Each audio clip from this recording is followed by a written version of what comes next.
अस्सलाम वालेकुम viewers, Malik rabbit farm से मलिक वकास। आज ये हमारा एक पार्सल जा रहा है लोधरा के लिए। इसमें 3 फीमेल्स और 1 मेल। ये देखें, टॉप क्वालिटी का हेल्दी और ज़बरदस्त माशाल्लाह सेहतमंद बच्चा। चेक करें, एक एक बच्चा जो है वो टॉप क्वालिटी का है। किसी को कोई मोशन नहीं है, किसी को कोई गंदा नहीं है। साफ़ सुथरे जानवर जो है वो तमाम के तमाम जो है लोधरा के हमारे फार्मर्स हैं उन भाई को भेजे जा रहे हैं। आप लोग भी मलिक रैबिट फार्म के साथ अपने बिज़नेस का आगाज़ कर सकते हैं।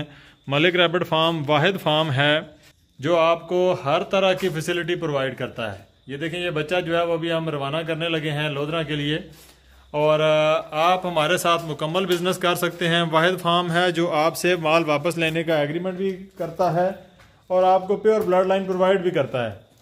तो इसलिए जो लोग भी मलिक रैबिट फार्म के साथ अपने बिजनेस का आगाज़ करना चाहते हैं वो लोग स्क्रीन के ऊपर नंबर मौजूद है, हमारे साथ रब्ता करें। आपको प्योर ब्लड लाइन प्रोवाइड कर दी जाएगी और आपके पास फ़ायदा ये है कि आप अपना माल हमें वापस सेल भी कर सकते हैं। बहुत शुक्रिया। अल्लाह हाफिज़।